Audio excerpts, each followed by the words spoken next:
Hi guys, this is Kirti and welcome back to my channel. Oh my gosh, I swear this year has passed so quick. It has come to an end. Meanwhile, here I am feeling that I made the vision board for 2025 just few days back.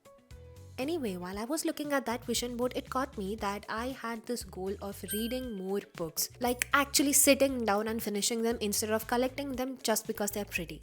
So I thought that maybe I should update the progress that I made in that here. Originally, I planned to finish at least 10 books this year, and let's see how many books I did actually finish at the end of the video. So yeah, let's get into it.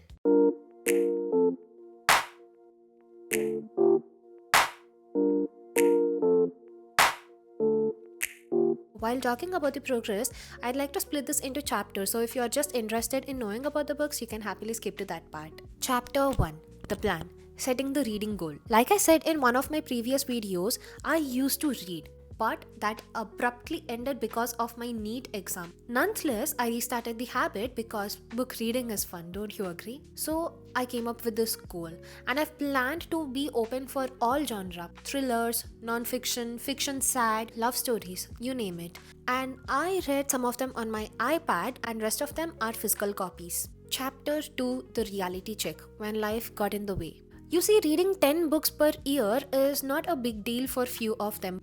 They might consider this like it's their monthly goal. But for someone like me who's in the medical field, reading 10 books along with their fat, heavy academic books, it is a huge thing. Sometimes it was like I wanted to read, but my brain was like, no. But I tried to balance it. I used to read whenever I got the time, even if it was like 5 minutes before sleeping or during lunch. I used to manage it in that way. Sometimes I wish that I had the same interest for finishing off my syllabus like I have it for finishing off these books. Chapter 3. The main plot. The books that I actually finished. So book number 1, Book Lovers by Emily Henry. In a sentence, this is a very unique romance genre book with a non-cringy plot and a good and mature emotional writing style. It has comedy, it has love, it has emotion, and I loved the relationship between the two sisters more than the female lead and the male lead story. And I'll rate this a 5 out of 5. Book number 2, Love Unarranged by N.M. Patel. I can't believe that I actually finished this book in 24 hours, that too a day prior to my third year final practicals. It keeps you hooked, the story is captivating, it's easy to read, and you can finish it off quick. This book gave me Kuch Rang Pyar Ke SAB serial vibes, except for the Sasuma. Here the Sasuma is like complete opposite. The characters that I imagined for the male lead and the female lead, they are Dev and Sonakshi. It was steamy, it felt like I was third wheeling at some point. But yeah, I'll rate this book a 4 out of 5. Book number 3, How to Win Friends and Influence People by Dale Carnegie. This is the first non-fiction book that I read this year. It is totally a good read for introverts like me who have difficulty with talking to people, making things go your way while talking it with other people. I consider this like my workbook. I genuinely follow the tips that this book gave me. It's a beginner friendly book. It's a very small book. You can finish it off so quick, only if you have the mindset of changing yourself. This is another 5-star read. Book number 4, Thousand Splendid Suns by Khalid Hosseini. I hope I'm pronouncing it in the right way. This book, it made me cry. It humbled me so much. It made me realize how lucky and grateful I should be for living this life. The writing style was so good, and I hate that character called as Rashid. If you want to know about the book lovers and this book plot, you can watch the other video that I have uploaded. I'm linking it down in the description box. I'm rating this book a 5 out of 5. Book number 5, Powerless by Elsie Silver. I don't know if it's the friends to lovers trope or if it was the writing style, but this book, it did not impress me, it did not captivate me. I don't know what's the reason. So this is a story which revolves around Jasper Gervais, who's a hockey player adopted into the family of Sloane Winthrop. So basically they are like cousins, but not by blood. Sloane has had feelings on Jasper since childhood, but this guy, he's confused about it. And lastly, this idiot realizes it on her wedding day with this guy called as Sterling, who's a jerk because he cheats on her. And will he reciprocate the feelings, or would he still see her as the childhood girl who used to make him laugh? That's your little sneak peek. And I rate this book a 2.5 out of 5. Book number 6, More Days at the Murasaki Bookshop by Satoshi Yagisawa. This book was like a warm blanket that I didn't know I needed. This is one of the best comfort books. This is a spoiler alert, it has a sad ending, and I suck at taking sad endings. But I was actually shocked that I ended up loving this book. I'm rating this 6 out of 5. From here, if you're interested about the plot of these books, you can go to my Instagram page and go to the highlight section, and you'll find there this section called as books.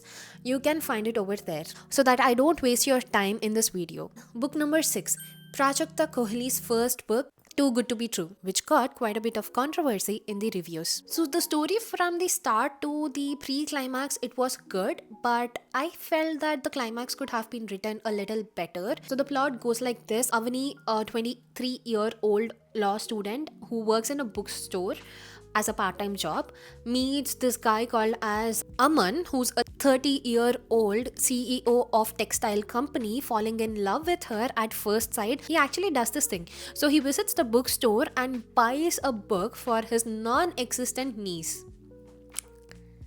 So he fell first, and Avani deals with this trust issues due to her childhood trauma. Avani feels that he is too good to be truly perfect. So what's their relationship gonna be like is your sneak peek. If you want to read something that has a clear romance, then this book is for you. Book number 7, Love Hypothesis by Ali Hazelwood. So this is a story where fake dating turns into love between a professor, Adam, and a grad student, Olive, working in academia.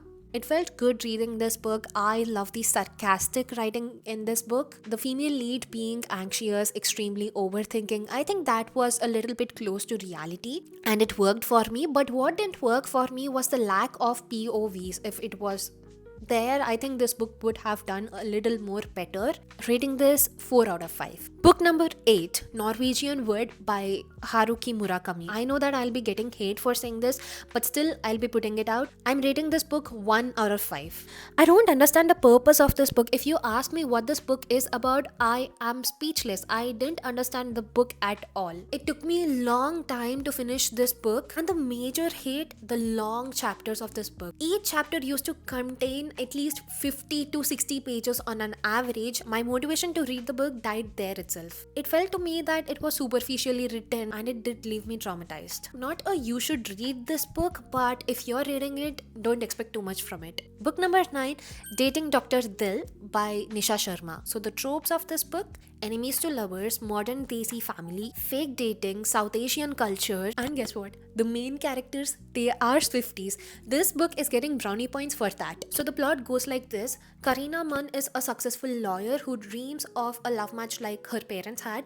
She is committed to romance and connection. Meanwhile, our male lead, Dr. Prem Verma, also called as Dr. Dil, he's a cardiologist who believes in logic, not love. When Karina outbursts on his health talk show, it goes viral, so they end up agreeing to a fake dating deal.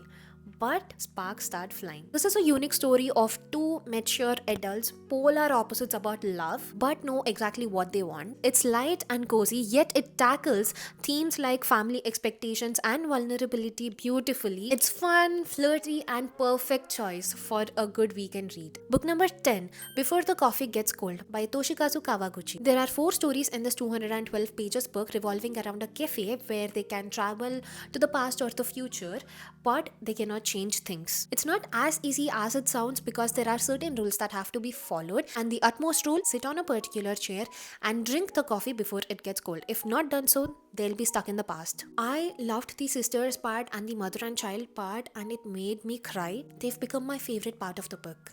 It's not too slow going, it's not too fast, it is at the perfect pace, and it's gonna be a perfect cozy read. I'll rate this a 5 out of 5. Book number 11, Never Split the Difference by Chris Voss. This book talks about the negotiations, techniques from FBI hostage negotiations that the author has gone through in his real life, adapted to everyday life scenarios like business deals, salary talking, conflict resolutions, and even personal conversations. So there's a story-driven script in this book, and that makes it less boring considering it a non-fiction book, and the principles are easy to apply. But honestly, so many chapters with repeated points made me feel that it was a bit like lag. Initially, I was like, wow, this is such a good non-fiction read. But later on, as the book has come to an end, I was like vexed up reading the same points again and again. And there were many stories in this script that it was quite difficult to catch up with. Hence, it was a little difficult to read this book. But it is really helpful. It would help people understand negotiation techniques very well. It would be really helpful for the people in the business field. I'll rate this a 4 out of 5. So, yeah, that's my little reading journey for you all. The year has not yet ended. I still have a month. I mean, it's November ending from when I'm shooting. I don't know when this video would go live, but still, I think I can manage to finish off another book, and hence I can say that I achieved my goal. So, ultimately, what did I achieve from this? It was fun to get out of comfort zone, and it made me understand life, and that is the most important thing that I needed the most in this adulting process.